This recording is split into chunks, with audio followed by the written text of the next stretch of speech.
व्याख्याण्डकोशं हरितोपलाभम् तर्काभयेतं विधिशर्वपूर्वगीर्वाणविज्ञानदमानतोऽस्मि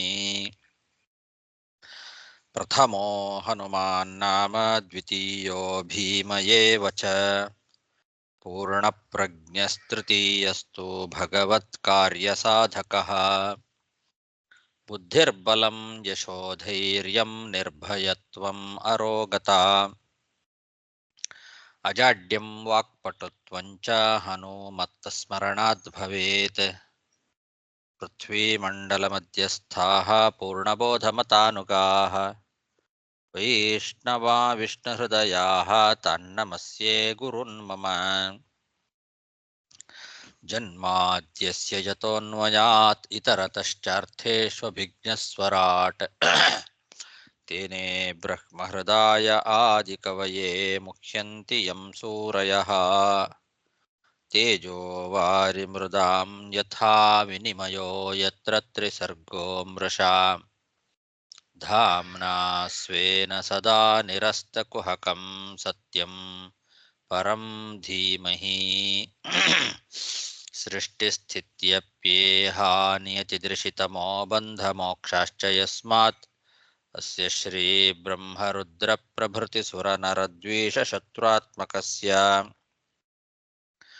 विष्णोर्व्यस्ताः समस्ताः सकलगुणनिधिः सर्वदोषव्यपेतः पूर्णानन्दो व्ययो यो गुरुरपि परमः चिन्तयेतं महान्तम् यं प्रव्रजन्तमनुपेतमपेतकृत्यम् द्वैपायनो विरहकातर आजुहाव पुत्रेति तन्मयतया तरवोऽपि नेदुः तं सर्वभूतहृदयं मुनिमानतोऽस्मि श्रीगुरुभ्यो नमः हरिः ओम्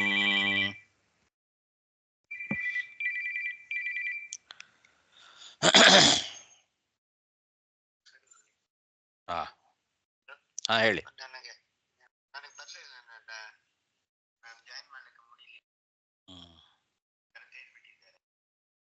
ಇದೆ, ನಿಮ್ಮ ಹೆಸರಿದೆ. ಕಾಲ್ ಮಾಡಿದ್ದೀನಿ ನೋಡಿ.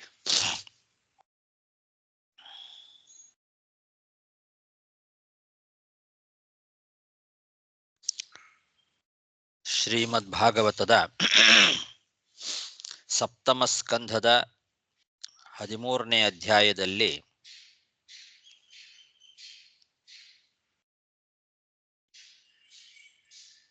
ಹದಿನೇಳನೇ ಶ್ಲೋಕ. ವಾನಪ್ರಸ್ಥಸ್ಯ ವಕ್ಷ್ಯಾಮೋ ನಿಯಮಾನ್ ಮುನಿಸಮ್ಮತಾನ್ ಯಾನಾತಿಷ್ಠನ್ ಮುನಿರ್ಗಚ್ಚೇತ್ ಋಷಿಲೋಕಮಿಹಾಂಜಸಾ. ಈಗ ವಾನಪ್ರಸ್ಥ ನಿಯಮಗಳನ್ನ ಹೇಳಲಿಕ್ಕೆ ಪ್ರಾರಂಭ ಮಾಡಿದ್ದಾರೆ. ಇದುವರೆಗೆ ಬ್ರಹ್ಮಚಾರಿಯ ನಿಯಮವನ್ನ ಹೇಳಿದ್ರು. ವಾನಪ್ರಸ್ಥದ ನಿಯಮಗಳನ್ನ ಮುನಿಗಳಿಗೆಲ್ಲ ಸಮ್ಮತವಾದ ವಾನಪ್ರಸ್ಥದ ನಿಯಮಗಳು ಯಾವುದು ಅನ್ನೋದನ್ನ ಹೇಳ್ತೇನೆ ಅಂತ ಇದ್ದಾರೆ ನಾರದರು. ಅವುಗಳನ್ನ ಈ ಲೋಕದಲ್ಲಿ ಅನುಷ್ಠಾನ ಮಾಡಿದರೆ ಪರಲೋಕದಲ್ಲಿ ಸಪ್ತರ್ಷಿ ಲೋಕವನ್ನ ಪಡಿಬಹುದು ಮತ್ತು ವೈಕುಂಠ ಲೋಕವನ್ನು ಕೂಡ ಪಡಿಬಹುದು. ಅಂತಹ ಧರ್ಮ, ವಾನಪ್ರಸ್ಥ ಧರ್ಮ, ಅದರ ಬಗ್ಗೆ ಹೇಳ್ತೇನೆ ಕೇಳು ಅಂತ ಧರ್ಮರಾಜನನ್ನ ಕುರಿತು ನಾರದ ಮಹರ್ಷಿಗಳು ಹೇಳ್ತಾ ಇದ್ದಾರೆ.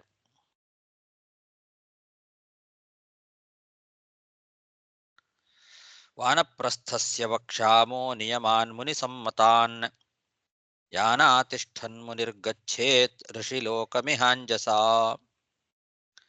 ನ ಕೃಷ್ಟಪಚ್ಯಮಶ್ನೀಯಾತ್ ಅಕೃಷ್ಟಂ ಚಾಪ್ಯಕಾಲತಃ ಅಗ್ನಿಪಕ್ವಮಥಾಮಂ ವಾ ಅರ್ಕಪಕ್ವಮುತಾಹರೇತ್.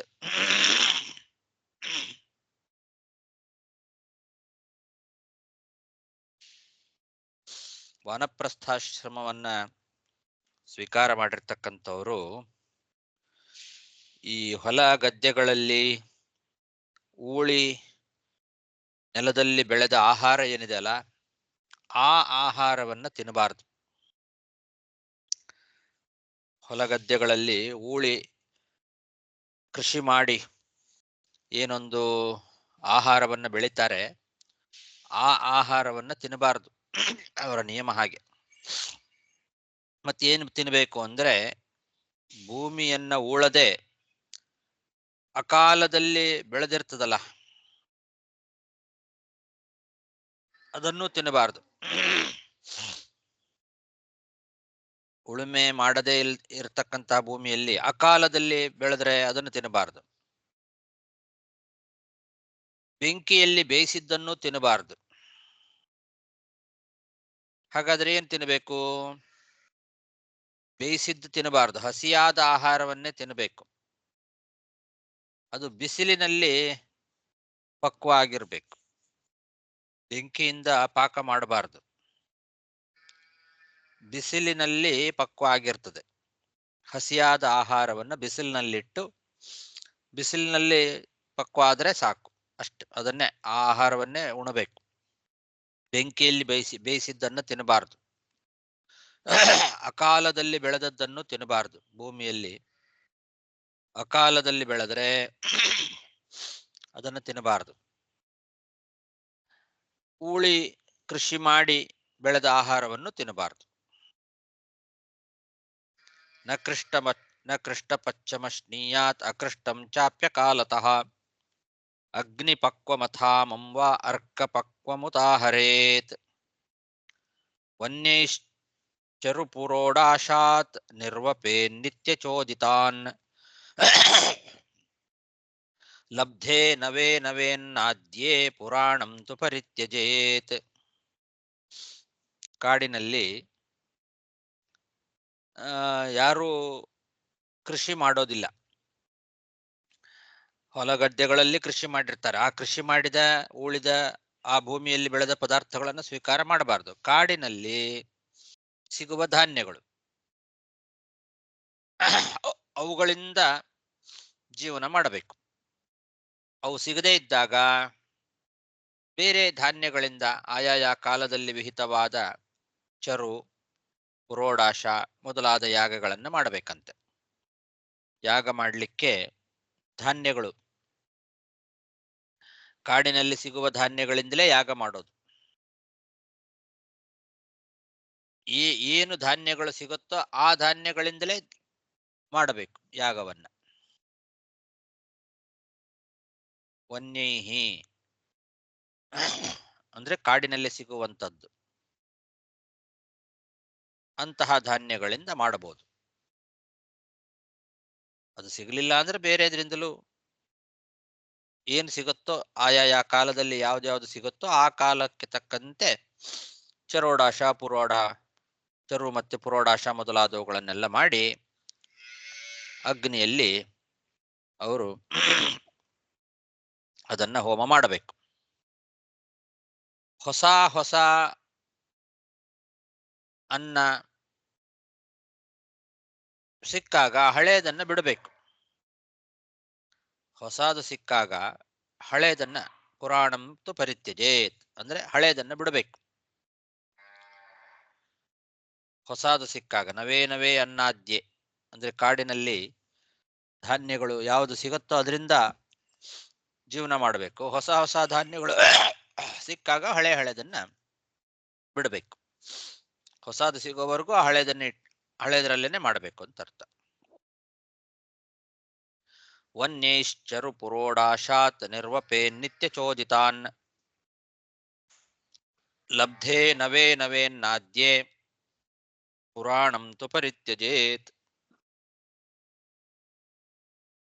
ಅಗ್ನ್ಯರ್ಥಮೇವ ಶರಣಂ ಉಟಜಂ ವಾದ್ರಿಕಂದರಂ ಶ್ರಯೇತ ಹಿಮವಾಯುವಗ್ನಿವರ್ಷಾರ್ಕಾತಪನಾನ್ ಸ್ವಯಂ. ಕಾಡಿನಲ್ಲೇ ವಾಸ,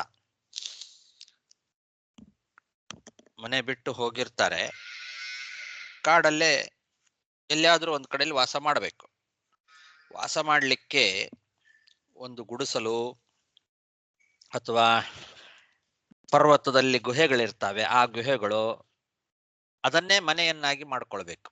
ಅದು ಯಾಕೆ ಅಂದ್ರೆ ಅಗ್ನಿಯನ್ನ ರಕ್ಷಣೆ ಮಾಡಲಿಕ್ಕೆ. ಹೋಮದ ಅಗ್ನಿ ಏನಿದೆ, ಆ ಅಗ್ನಿ ರಕ್ಷಣೆಗೋಸ್ಕರ ಗುಡಿಸಲು ಮಾಡ್ಕೊಳ್ಬೇಕು, ಅಥವಾ ಪರ್ವತದಲ್ಲಿ ಯಾವ್ದಾದ್ರು ಗುಹೆಗಳಲ್ಲಿ ಅದನ್ನೇ ಮನೆ ಮಾಡಿಕೊಂಡು ವಾಸ ಮಾಡಬೇಕು. ತಾನು ವಾಸ ಮಾಡ್ಲಿಕ್ಕೋಸ್ಕರ ಅಂತ ಮನೆ ಮಾಡ್ಕೊಳ್ಳೋದಲ್ಲ. ತಾನು ಮನೆಯಲ್ಲಿ ವಾಸ ಮಾಡಬಾರದು. ತಾನು ಎಲ್ಲಿರಬೇಕು ಅಂದ್ರೆ ಹೊರಗೇನೆ ಇರಬೇಕು. ಚಳಿ, ಗಾಳಿ, ಮಳೆ, ಬಿಸಿಲು ಏನು ಬಂದ್ರೂ ಅದನ್ನ ಸಹಿಸ್ಕೊಳ್ಬೇಕು. ಅದರಿಂದ ರಕ್ಷಣೆ ಪಡಿಲಿಕ್ಕೋಸ್ಕರ ಮನೆ ಮಾಡೋದಲ್ಲ, ತನ್ನ ಅಗ್ನಿಯ ರಕ್ಷಣೆ ಮಾಡ್ಲಿಕ್ಕೋಸ್ಕರ ಮನೆ. ಯಾವ್ದಾದ್ರೂ ಒಂದು ಗುಡಿಸಲು ಅಥವಾ ಪರ್ವತದ ಗುಹೆ. ಅಗ್ನ್ಯರ್ಥಮೇವ ಅಂತ ಹೇಳಿದ್ದಾರೆ. ಅಗ್ನಿಯ ರಕ್ಷಣೆಗೋಸ್ಕರ ಮಾತ್ರ ಶರಣಂ ಉಟಜಂ ವಾ ಅದ್ರಿಕಂದರಂ. ಶರಣಂ ಅಂದ್ರೆ ಮನೆ, ಉಟಜಂ ಅಥವಾ ಅದ್ರಿಕಂದರಂ. ಉಟಜ ಅಂದ್ರೆ ಗುಡಿಸಲು ಮಾಡೋದು, ಅದ್ರಿಕಂದರ ಅಂದ್ರೆ ಪರ್ವತದ ಗುಹೆಗಳು. ತಾನು ಹಿಮ, ವಾಯು, ಅಗ್ನಿ, ವರ್ಷ, ಅರ್ಕ, ಆತಪ ಅವುಗಳನ್ನೆಲ್ಲ ಸ್ವಯಂ ಶ್ರಯೇತ ಸಹಿಸ್ಕೊಳ್ಬೇಕು. ಮಳೆ, ಬಿಸಿಲು, ಗಾಳಿ, ಚಳಿ ಏನಿದ್ರು ಅದನ್ನು ಸಹಿಸ್ಕೊಳ್ಬೇಕು. ತಾನು ಮಾತ್ರ ಹೊರಗೆ ವಾಸ ಮಾಡಬೇಕು. ಅಗ್ನ್ಯರ್ಥಮೇವ ಶರಣಂ ಉಟಜಂ ವಾದ್ರಿಕಂದರಂ ಶ್ರಯೇತ ಹಿಮವಾಯುವಗ್ನಿ ವರ್ಷಾರ್ಕಾತಪನಾನ್ ಸ್ವಯಂ. ಆಚಾರ್ಯ, ವಾನಪ್ರಸ್ಥ ಈ ವಯಸ್ಸಲ್ಲಿ ಇದೆಲ್ಲ ಮಾಡ್ಲಿಕ್ಕೆ ಆಗತ್ತೆ ಆಚಾರ್ಯ. ಏನಂದ್ರೆ ಆ ವಯಸ್ಸಲ್ಲಿ ಒಂದು ಅಷ್ಟು ಶಕ್ತಿ ಇರಲ್ಲ, ಆ ಧಾನ್ಯಗಳು ಏನೂ ಇಲ್ಲ. ಅಂದ್ರೆ ಉಳಿದ ಇದು ಒಂದು ನೆಲದ ಇದು ಮಾಡಿ ಕೃಷಿ ಮಾಡಿದ ದಾನಿಗಳ ಹೇಳಿದರೆ ಅದು ಹೇಗೆ ಸಾಧ್ಯವೇ ಇಲ್ಲನಲ್ಲ ಆಚಾರ್ಯ. ಅದು ತಪೋಶಕ್ತಿಯ ಏನದು ಹೇಗೆ ಅದು? ಇದೆಲ್ಲ ವೈರಾಗ್ಯ ಬಂದ ಮೇಲೇನೆ ಮಾಡುವಂಥದ್ದು. ಜೀವನದ ಆಸೆ ಹೋಗಿರ್ತದೆ, ಮುಗಿದಿರ್ತದೆ. ಜೀವನ ಮಾಡಬೇಕು, ಸುಖ ಪಡಬೇಕು ಅನ್ನೋದನ್ನೆಲ್ಲ ತ್ಯಾಗ ಮಾಡಿ ಮನೆ ಬಿಟ್ಟು ಹೋಗೋದು. ವಾನಪ್ರಸ್ಥಾಶ್ರಮ ಅಂದ್ರೆ ಅದು ಎಷ್ಟು ದಿವಸ ಇರ್ತಾರೋ ಅಷ್ಟು ದಿವಸ. ಅದು ನಡೀಲಿಲ್ಲ, ಆಗ್ಲಿಲ್ಲ ಅಂತಂದು ಹೇಳಿ ಹಿಂತಿರುಗಿ ಬರೋದಿಲ್ಲ. ಅದು ಈಗಿನ ಕಾಲದಲ್ಲಿ ಇಲ್ಲ. ಇದು ವಾನಪ್ರಸ್ಥಾಶ್ರಮ ಈಗಿನ ಕಾಲದಲ್ಲಿ ಚಾಲ್ತಿಯಲ್ಲಿ ಇಲ್ಲ. ಸಿಗ್ಲಿಲ್ಲ, ಉಪವಾಸ ಅಷ್ಟೇ. ಪ್ರಾಣ ಹೋದ್ರೆ ಹೋಯ್ತು. ಪ್ರಾಣ ಹೋಗ್ಲಿ ಅಂತಾನೆ ಮಾಡೋದು, ತಾನಾಗೆ ಪ್ರಾಣ ಹೋಗಬೇಕು, ಅದಕ್ಕೋಸ್ಕರ ಮಾಡೋದು ಇದು ವಾನಪ್ರಸ್ಥಾಶ್ರಮ. ಆಗತ್ತೆ ಆಗೋಲ್ಲ ಅಂತ ಅನ್ನೋದು ಮುಂದಿನ ವಿಷಯ. ಅದು ಆಗ್ಬೇಕೋ ಆಗಬಾರ್ದು ಅನ್ನೋದು ಭಗವಂತನ ಸಂಕಲ್ಪ. ಅವ್ರಿನ್ನೂ ಬದುಕಬೇಕು, ಇನ್ನೂ ಸ್ವಲ್ಪ ದಿವಸ ಇರಬೇಕು ಅನ್ನೋದು ಭಗವಂತನ ಸಂಕಲ್ಪ ಇದ್ರೆ ಏನಾದ್ರು ಮಾಡಿ ಒದಗಿಸಿ ಕೊಡ್ತಾನೆ ಭಗವಂತ. ಆಹಾರಗಳನ್ನ, ಧಾನ್ಯಗಳನ್ನ, ಗುಡಿಸಲುಗಳನ್ನ, ಗಿರಿಕಂದರಗಳನ್ನ, ಮಳೆ, ಬಿಸಿಲು ಮೊದಲಾದವುಗಳಿಂದ ಸಹಿಸಿಕೊಳ್ಳುವ ಶಕ್ತಿ ಭಗವಂತ ಕೊಡ್ತಾನೆ. ಅವರು ಬದುಕಬೇಕು ಇನ್ನೂ ಸ್ವಲ್ಪ ದಿವಸ ಅಂತಿದ್ರೆ. ಕೆಲವರೆಲ್ಲ ಎಷ್ಟೋ ವರ್ಷಾನುಗಟ್ಲೆ ವಾನಪ್ರಸ್ಥಾಶ್ರಮದಲ್ಲೇ ಇದ್ರು ಅನ್ನೋದು ಕಥೆಗಳನ್ನು ನಾವು ಹಿಂದಿನ ಕಾಲದಲ್ಲಿ ನೋಡ್ತೇವೆ. ಜಾಸ್ತಿ ಇರೋದಿಲ್ಲ. ಕೆಲವರೆಲ್ಲ ಆದಷ್ಟು ಬೇಗ ಅವರು ಅಲ್ಲೇ ಪ್ರಾಣ ತ್ಯಾಗ ಮಾಡಿಬಿಡ್ತಾರೆ, ಹೋಗ್ತದೆ ಪ್ರಾಣ. ಅದಕ್ಕೆ ಸಹಿಸ್ಕೊಳ್ಬೇಕು ಅಂತ ಹೇಳಿದ್ದು. ಏನೇ ಬಂದ್ರು, ಮಳೆ ಆಗ್ಲಿ, ಬಿಸಿಲಾಗ್ಲಿ, ಬೆಂಕಿ ಇದ್ರು, ಚಳಿ ಇದ್ರು, ಗಾಳಿ ಇದ್ರು, ಎಲ್ಲವನ್ನೂ ಸಹಿಸ್ಕೊಳ್ಬೇಕು. ಅಂದ್ರೆ ಆ ದೇಹ, ಅವರಿಗೆ ದೇಹಾಭಿಮಾನವನ್ನ ಬಿಟ್ಟಿರ್ಬೇಕು.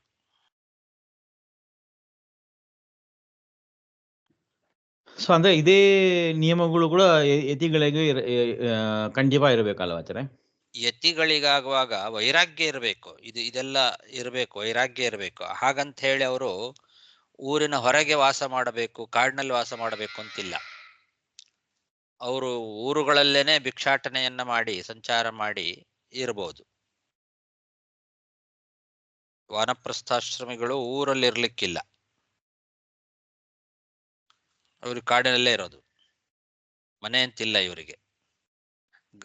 ಯತಿಗಳಿಗೂ ಮನೆ ಅಂತಿಲ್ಲ, ಆದ್ರೆ ಯಾರಾದರೂ ಗೃಹಸ್ಥರು ಆಶ್ರಯ ಕೊಟ್ರೆ ಅಲ್ಲಿರ್ಬೋದು. ಇವ್ರಿಗೆ ಹಾಗಿಲ್ಲ, ಯಾರಾದ್ರೂ ಆಶ್ರಯ ಕೊಡ್ತೀನಿ ಬಾ ಅಂದ್ರು ಇವರು ಹಂಗಿಲ್ಲ. ಓಕೆ ಆಚಾರ್ಯ. ಸೊ ಒಂದು ರೀತಿ ನೋಡಿದ್ರೆ ವಾನಪ್ರಸ್ಥವೇ ತುಂಬಾ ಕಷ್ಟ ಅಂದ್ರೆ. ಹೌದು ಹೌದು. ಕೇಶರೋ ಮನಖಶ್ಮಶ್ರು ಮಲಾನಿ ಜಟಿಲೋ ದಧತ್ ಕಮಂಡಲ್ವಜಿನೇ ದಂಡವಲ್ಕಲಾಗ್ನಿ ಪರಿಚ್ಛದಾನ್.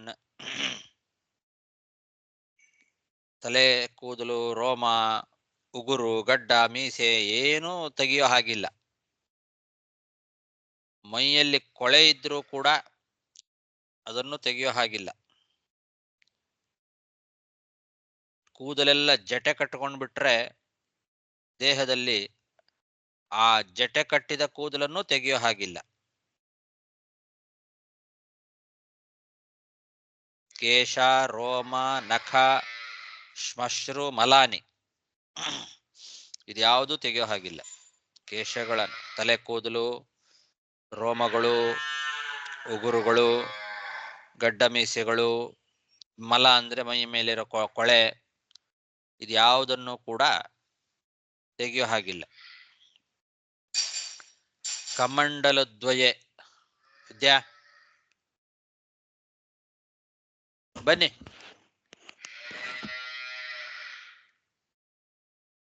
ಕಮಂಡಲ, ಕೃಷ್ಣಾಜಿನ, ದಂಡ, ನಾರುಮಡಿ, ದರ್ಭೆ ಇವುಗಳನ್ನ ಧಾರಣೆ ಮಾಡಬೇಕು. ಕಮಂಡಲುಗಳನ್ನ, ನಾರುಮಡೆ, ದರ್ಭೆ ಮುಂತಾದವುಗಳನ್ನ ಧಾರಣೆ ಮಾಡಬೇಕು. ಕೇಶರೋ ಮನಖಶ್ಮಶ್ರು ಮಲಾನಿ ಜಟಿಲೋ ದಧತೆ.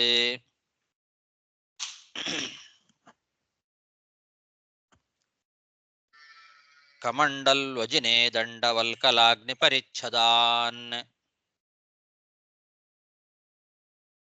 ಚರೇದ್ವನೆ ದ್ವಾದಶಾಬ್ದಾನಷ್ಟೌ ವಾ ಚತುರೋ ಮುನಿಃ. ದ್ವಾವೇಕಂ ವಾ ಯಥಾ ಬುದ್ಧಿಃ ನ ವಿಪದ್ಯೇತ ಕೃಚ್ಛ್ರತಃ. ಈ ರೀತಿ ವಾನಪ್ರಸ್ಥಾಶ್ರಮವನ್ನು ಸ್ವೀಕಾರ ಮಾಡಿ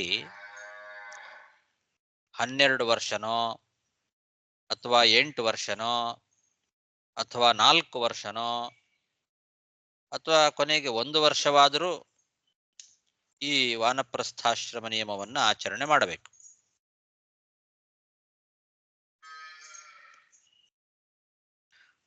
ಚರೆ ಧ್ವನೆ, ಕಾಡಿನಲ್ಲೇ ವಾಸ ಮಾಡೋದು.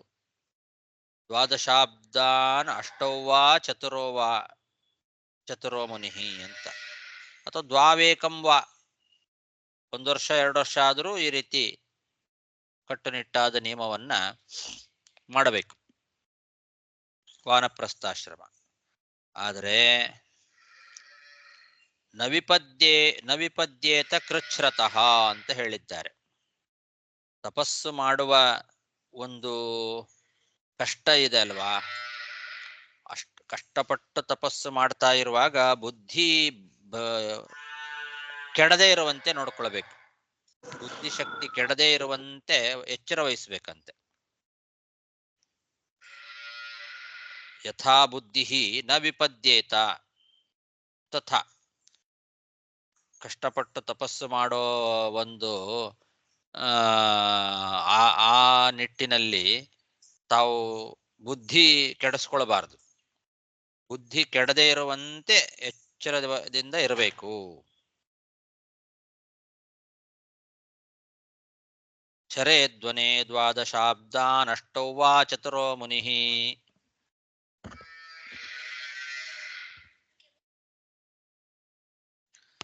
ದ್ವಾವೇಕಂ ವಾ ಯಥಾ ಬುದ್ಧಿಃ ನ ವಿಪದ್ಯೇತ ಕೃಚ್ಛ್ರತಃ. ಯದಾ ಕಲ್ಪಸ್ವಕ್ರಿಯಾಯಾಂ ವ್ಯಾಧಿಭಿರ್ಜರಯೋತವಾ ಆನ್ವೀಕ್ಷಿಕ್ಯಾಂ ಚ ವಿದ್ಯಾಯಾಂ ಕುರ್ಯಾದನಶನಾದಿಕಂ.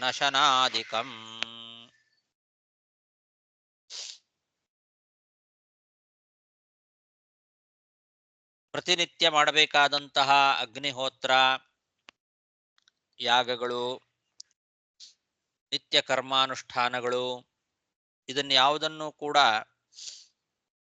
ಬಿಡದೆ ಮಾಡ್ತಾ ಇರಬೇಕು. ಅಪರೋಕ್ಷ ಜ್ಞಾನ ಸಿಗಬೇಕು ಅಂತ ಹೇಳಿ ಬ್ರಹ್ಮ ವಿಚಾರದಲ್ಲಿ ಮಗ್ನನಾಗಿರಬೇಕು. ಒಂದು ವೇಳೆ ರೋಗಗಳು ಬಂದು ಆದಿವ್ಯಾಧಿಗಳಿಂದ ಅಥವಾ ಮುಪ್ಪಿನಲ್ಲಿ ಬರುವಂತಹ ಸಹಜವಾದ ಅಶಕ್ತಿಯಿಂದಾಗಲಿ ಕರ್ಮಾನುಷ್ಠಾನ ಮಾಡಲಿಕ್ಕಾಗೋದಿಲ್ಲ, ಅಪರೋಕ್ಷ ಜ್ಞಾನ ವಿಚಾರಕ್ಕೋಸ್ಕರ ಬ್ರಹ್ಮ ವಿಚಾರವನ್ನೂ ಮಾಡಲಿಕ್ಕೆ ಸಾಧ್ಯವಾಗದೇ ಇರುವಂತಹ ಪರಿಸ್ಥಿತಿ ಬಂತು, ದೈಹಿಕವಾದ ಸಹಜವಾದ ಕಾರಣಗಳಿಂದ ಅಥವಾ ರೋಗ ರುಜಿನಗಳಿಂದ ಆ ಥರ ಏನಾದರೂ ಪರಿಸ್ಥಿತಿ ಬಂತು ಅಂದರೆ ಆವಾಗ ತಾನಾಗೆ ಪ್ರಾಣ ಹೋಗ್ಲಿಕ್ಕೋಸ್ಕರ ಉಪವಾಸ ಮಾಡಿಬಿಡಬೇಕು. ಏನೂ ಆಹಾರವನ್ನು ಸ್ವೀಕಾರ ಮಾಡದೆ ಉಪವಾಸದಿಂದ ಪ್ರಾಣ ಹೋಗಬೇಕು. ಅದಕ್ಕೆ ಪ್ರಾಣತ್ಯಾಗ ಆಗಬೇಕು ಅನ್ನೋದಕ್ಕೋಸ್ಕರ ಉಪವಾಸ ಮಾಡಬೇಕು. ಉಪವಾಸ ಮಾಡಿದರೂ ಪ್ರಾಣ ಹೋಗಲಿಲ್ಲ,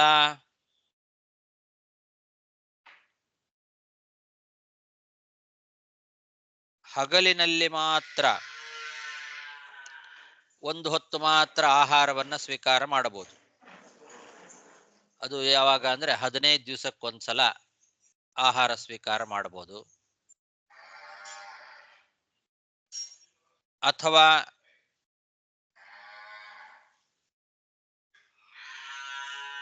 ಒಂದು ತಿಂಗಳಿಗೆ ಒಮ್ಮೆ ಆಹಾರ ಸ್ವೀಕಾರ ಮಾಡಬಹುದು. ಹೀಗೆ 15 ದಿವಸಕ್ಕೊಂದ್ಸಲ, ಒಂದು ತಿಂಗಳಿಗೊಂದ್ಸಲ ಹಗಲೊತ್ತು ಮಾತ್ರ ಏಕಭುಕ್ತನಾಗಿ ಇರಬೇಕು. ಪೂರ್ತಿ ಉಪವಾಸ ಮಾಡಿ ಪ್ರಾಣ ಹೋಗೋ ಥರ ಪರಿಸ್ಥಿತಿ ಬರಲಿಲ್ಲ ಅಂದರೆ ಯಾವುದಾದ್ರೂ ಒಂದು ಹೊತ್ತು ಹಗಲೊತ್ತಿನಲ್ಲಿ ಮಾತ್ರ ಆಹಾರ ಸ್ವೀಕಾರ ಮಾಡೋದನ್ನ ನಿಯಮ ಇಟ್ಟುಕೊಳ್ಬೋದು. ಅದು 15 ದಿವಸಕ್ಕೊಂದ್ಸಲ, ಒಂದು ತಿಂಗಳಿಗೊಂದ್ಸಲ ಹಗಲೊತ್ತು ಮಾತ್ರ ಆಹಾರವನ್ನು ಸ್ವೀಕಾರ ಮಾಡಬಹುದು. ಯದಾ ಕಲ್ಪಸ್ವಕ್ರಿಯಾಯಾಂ ವ್ಯಾಧಿಭಿರ್ಜರಯೋತವಾ ಆನ್ವೀಕ್ಷಿಕ್ಯಾಂ ಚ ವಿದ್ಯಾಯಾಂ ಕುರ್ಯಾದಶನ ಅನಶನಾದಿಕಂ. ಆತ್ಮನ್ಯಗ್ನೀನ್ ಸಮಾರೋಪ್ಯ ಸನ್ಯಸ್ಯಾಹಂ ಮಮಾತ್ಮತಾಂ ಕಾರಣೇಷು ನ್ಯಸೇತ್ ಸಮ್ಯಕ್ ಸಂಘಾತಂ ತು ಯಥಾರ್ಹತಃ. ಅಗ್ನಿಗಳು ಆಹವನೀಯ, ಗಾರ್ಹಪತ್ಯ ಮುಂತಾದ ಅಗ್ನಿಗಳೇನಿದ್ದಾವೆ ಆ ಅಗ್ನಿಗಳನ್ನ ತನ್ನ ಶರೀರದ ಒಳಗೆ ಆರೋಪ ಮಾಡಿಕೊಂಡು ಮಮಕಾರವನ್ನ ತ್ಯಾಗ ಮಾಡಬೇಕು. ನಾನು, ನನ್ನದು, ನಾನು ಸ್ವತಂತ್ರ ಅನ್ನೋ ಈ ಅಹಂ ಮಮಕಾರಗಳು, ಅಹಂಕಾರ ಮತ್ತು ಶರೀರ ಮೊದಲಾದವುಗಳಲ್ಲಿ ಇದು ನನ್ನದು ಅನ್ನೋ ಮಮಕಾರ, ಇದು ನನ್ನ ಅಧೀನ, ನನ್ನ ಶರೀರ ಅನ್ನೋ ಆ ಮಮಕಾರವನ್ನ ತ್ಯಾಗ ಮಾಡಬೇಕು. ನಾನು, ನನ್ನದು ಎಂಬಂತಹ ಮಮಕಾರವನ್ನ ತ್ಯಾಗ ಮಾಡಿ ಎಲ್ಲಾ ಪದಾರ್ಥಗಳನ್ನು ಕೂಡ ಯಥಾಯೋಗ್ಯವಾಗಿ ಅವುಗಳ ಕಾರಣಗಳಲ್ಲಿ ಕೊನೆಗೆ ಲೀನವಾಗುವ ರೀತಿಯಲ್ಲಿ ಧ್ಯಾನ ಮಾಡಬೇಕಂತೆ.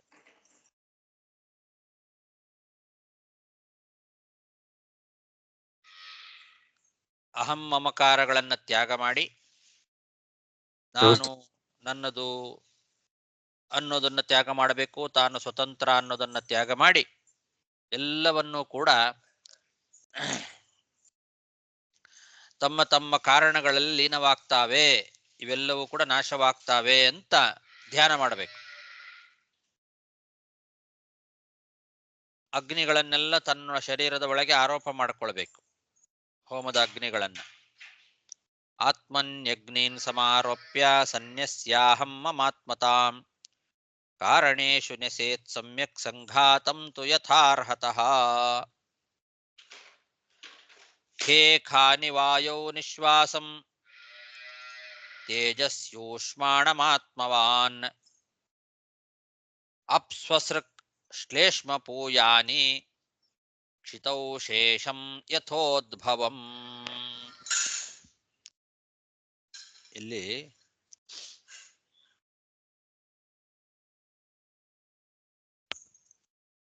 ಒಂದು ವಿಷಯ ಇದೆ.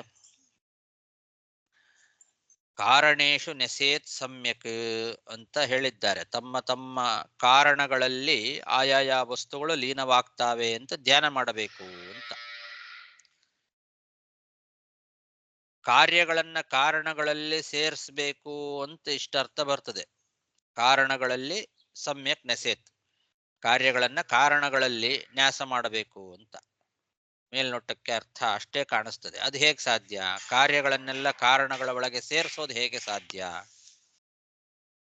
ಅದನ್ನ ಸೇರಿಸ್ಲಿಕ್ಕೆ ಯೋಗಿ ಆಗಿರ್ತಕ್ಕಂಥವನಿಗೆ ಸಾಧ್ಯ ಇಲ್ಲ. ಆಮೇಲೆ ಅವನು ಸಾಯೋ ಸಮಯದಲ್ಲಿ ಕಾರ್ಯಗಳು ಕಾರಣದ ಒಳಗೆ ಲೀನ ಆಗೋದೂ ಇಲ್ಲ. ಅದು ಮುಂದೆ ಯಾವಾಗೋ ಪ್ರಳಯ ಕಾಲದಲ್ಲಿ ಆಗತ್ತೆ. ಇವನು ಸಾಯೋ ಟೈಮಲ್ಲಿ ಕಾರಣಗಳ ಒಳಗೆ ಕಾರ್ಯಗಳೆಲ್ಲ ನಾಶ ಆಗೋದು ಇಲ್ಲ. ಕಾರಣಗಳಲ್ಲಿ ಕಾರ್ಯಗಳೆಲ್ಲ ನಾಶ ಆಗೋದು ಪ್ರಳಯ ಕಾಲದಲ್ಲಿ ಆಗ್ತದೆ. ಇವನು ಸಾಯೋ ಟೈಮಲ್ಲಿ ಆಗೋದು ಇಲ್ಲ.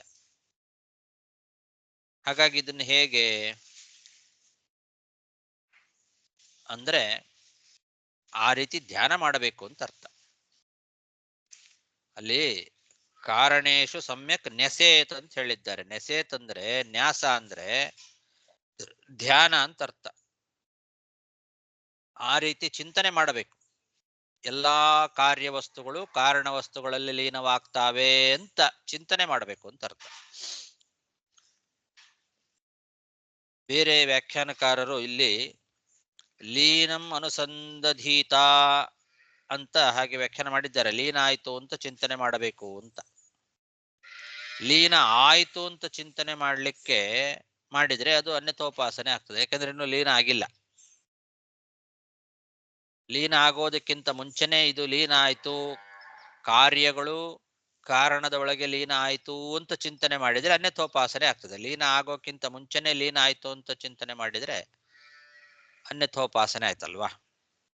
ಹಾಗಾಗಿ ಕಾರ್ಯಸ್ಯ ಕಾರಣ ಲಯ ಜ್ಞಾನ ಮಾತ್ರಂ ವಿಲಾಪನಂ ಇತಿ ಚ ಅಂತ ಈ ವಾಕ್ಯವನ್ನು ಕೂಡ ಮಧ್ವಾಚಾರ್ಯ ನಮಗೆ ಉದಾಹರಿಸಿ,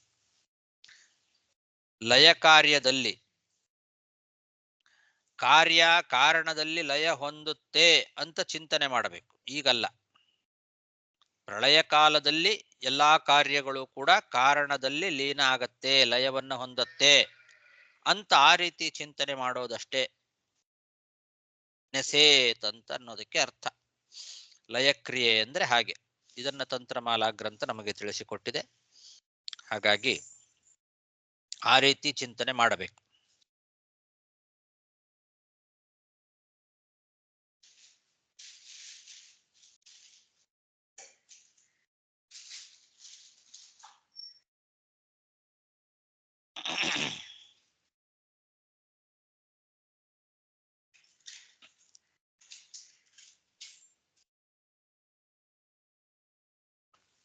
ಆಚಾರ್ಯ ಇದು ಏನು ಇನ್ನೊಂದ್ಸರಿ ಹೇಳಿ ಆಚಾರ್ಯ, ಸರಿ ಅರ್ಥ ಆಗಿಲ್ಲ. ಅಂದ್ರೆ ಲಯ ಕಾರ್ಯದಲ್ಲಿ ಅದು ಏನು ಅರ್ಥ ಆಗಿಲ್ಲ ಆಚಾರ್ಯ. ಕಾರಣ ವಸ್ತುಗಳಲ್ಲಿ ಕಾರ್ಯವಸ್ತುಗಳೆಲ್ಲ ಲಯವಾಗತ್ತೆ ಅಂತ. ಹಿಂದೆ ಯಾವುದರಿಂದ ಸೃಷ್ಟಿ ಆಯ್ತೋ ಅದರೊಳಗೇನೆ ಎಲ್ಲ ವಸ್ತುಗಳು ಲೀನ ಆಗ್ತಾ ಬರ್ತದೆ. ಪ್ರಳಯ ಆಗೋದು ಹಾಗೆ. ಸೃಷ್ಟಿ ಯಾವ ಕ್ರಮದಲ್ಲಿ ಆಯ್ತೋ ಅದೇ ಕ್ರಮದಲ್ಲಿ ಪ್ರಳಯ ಆಗ್ತದೆ. ಹಾಗೆ ಚಿಂತನೆ ಮಾಡಬೇಕು. ಲಯ ಚಿಂತನೆ ಮಾಡೋದು ಅಂದ್ರೆ ಹಾಗೆ. ಹಿಂದೆ ಬಂದಿದೆ ಇದು ಲಯ ಚಿಂತನೆ ಬಗ್ಗೆ. ಎಲ್ಲಿ ಬಂದಿದೆ? ಪಂಚಮಸ್ಕಂದದಲ್ಲಿ ಬಂದಿದೆ ಅಂತ ಅನ್ಸುತ್ತೆ. ನೋಡಿದ್ದೇವೆ ನಾವು. ಅಂದ್ರೆ ಪ್ರತಿಯೊಂದು ವಸ್ತುಗಳು ಕೂಡ ಯಾವ ವಸ್ತುವಿನಿಂದ ಹುಟ್ಟಿತ್ತೋ ಅದೇ ವಸ್ತುಗಳಲ್ಲಿ ಹೋಗಿ ಲೀನ ಆಗ್ತಾ ಹೋಗ್ತದೆ. ಇದೇ ಪ್ರಳಯ. ಈ ಜೀವರ ಇದನ್ನು ಹಾಗೆ. ಭಗವಂತನಿಂದ ಬ್ರಹ್ಮದೇವರು ಹುಟ್ಟಿದ್ರು, ಬ್ರಹ್ಮದೇವರಿಂದ ರುದ್ರದೇವರು ಹುಟ್ಟಿದ್ರು, ರುದ್ರದೇವರಿಂದ ಇಂದ್ರ, ಯಾರ್ಯಾರಿಂದ ಯಾರ್ಯಾರು ಹುಟ್ಟುತ್ತಾ ಬಂದ್ರೋ ನಾಶವಾಗುವಾಗಲೂ ಕೂಡ ಪ್ರಳಯ ಕಾಲದಲ್ಲಿ ಅವರವರ ಒಳಗೆ ನಾಶ ಆಗ್ತಾ ಹೋಗ್ತಾರೆ. ಕೊನೆಗೆಲ್ಲರನ್ನು ಭಗವಂತ ತನ್ನ ಉದರದೊಳಗೆ ಇಟ್ಕೊಳ್ತಾನೆ ಅಂತ. ಯಾವ ಕ್ರಮದಲ್ಲಿ ಸೃಷ್ಟಿಯೋ ಅದೇ ಕ್ರಮದಲ್ಲಿ ನಾಶ. ಅಂದ್ರೆ ಯಾರು ಕೊನೆಗೆ ಹುಟ್ಟುತ್ತಾರೋ ಅವರು ಮೊದಲು ಸಾಯ್ತಾರೆ. ಒಬ್ಬೊಬ್ಬರೊಳಗೆ ಒಂದೊಂದೊಂದೊಂದು ಲಯವಾಗ್ತಾ ಬರ್ತದೆ. ಇದು ಕ್ರಮ. ಹಾಗೆ ಕಾರಣ ವಸ್ತುಗಳಲ್ಲಿ ಕೊಡ್ರಿ, ಕಾರಣಗಳಲ್ಲಿ ಕಾರ್ಯಗಳು ನಾಶವಾಗೋದು. ಎಲ್ಲ ಪದಾರ್ಥಗಳಲ್ಲೂ ಇದೇ ರೀತಿ ಒಂದು ಕಲ್ಪನೆ. ಹಾಗಾಗಿ ಅದನ್ನ ಚಿಂತನೆ ಮಾಡಬೇಕು ಅಂತ ಅರ್ಥ. ಏನ್ ಬೇಕು?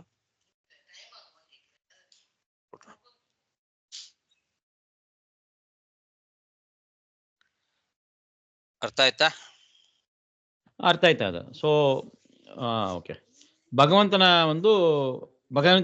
ಇದು ಮಾಡಬೇಕು ಅಂದ್ರೆ ಧ್ಯಾನ ಮಾಡ್ಬೇಕಂದ್ರೆ ಅಲ್ಲಿ ಭಗವಂತನ ಬಂತು ಎಲ್ಲ ಭಗವಂತನಿಗೆ ಹೋಗ್ಬೇಕು. ಹೌದು, ಅದನ್ನ ಧ್ಯಾನ ಮಾಡ್ಬೇಕು. ಆ ರೀತಿ ಚಿಂತನೆ. ಪ್ರಳಯ ಕಾಲದಲ್ಲಿ ಹೀಗೆ ಆಗತ್ತೆ ಅಂತ ಚಿಂತನೆ ಮಾಡೋದು, ಈಗಾಗಿದೆ ಅಂತ ಚಿಂತನೆ ಮಾಡಬಾರದು. ಬೇರೆ ವ್ಯಾಖ್ಯಾನಕಾರರಿಗೂ ಇದಕ್ಕೂ ವ್ಯತ್ಯಾಸ ಏನು ಅಂದ್ರೆ, ಅವರು ಕಾರಣಗಳಲ್ಲಿ ಕಾರ್ಯಲಯ ಆಯ್ತು ಅಂತ ಚಿಂತನೆ ಮಾಡಬೇಕು ಅಂತ ಹೇಳಿದ್ದಾರೆ. ಆಯ್ತು ಅಂತ ಮಾಡಬಾರದು. ಪ್ರಳಯ ಕಾಲದಲ್ಲಿ ಆಗತ್ತೆ, ಈಗಾಗಿಲ್ವಲ್ಲ ಇನ್ನು. ಇವನ ಮರಣ ಕಾಲದಲ್ಲಿ ಇನ್ನೂ ಆಗಿಲ್ಲ, ಆದ್ರಿಂದ ಈಗಲೇ ಆಯ್ತು ಅಂತಲ್ಲ. ಮುಂದೆ ಪ್ರಳಯ ಕಾಲದಲ್ಲಿ ಎಲ್ಲ ಕಾರಣ ವಸ್ತುಗಳಲ್ಲಿ ಕಾರ್ಯಗಳು ನಾಶವಾಗತ್ತೆ, ಲೀನವಾಗತ್ತೆ ಅಂತ ಚಿಂತನೆ ಮಾಡಬೇಕು ಅಂತ ಅರ್ಥ. ಓಕೆ ಓಕೆ, ದಂಡೆ ವ್ಯತ್ಯಾಸ ಇದೆ. ಓಕೆ ಓಕೆ, ಸಾಕಲ್ಲಿ. ಮತ್ತೆ ಮುಂದಿಂದ ನಾಳೆ ದಿವಸ ನೋಡೋಣ. ಶ್ರೀಕೃಷ್ಣ ಅರ್ಪಣಮಸ್ತು. ನಮಸ್ಕಾರ. ಹರೇ ನಮಸ್ಕಾರ ಗುರು. ನಮಸ್ಕಾರ. ಹರೇ ನಮಃ. ನಮಸ್ಕಾರ. ಹರೇ ನಮಃ. ನಮಸ್ಕಾರ.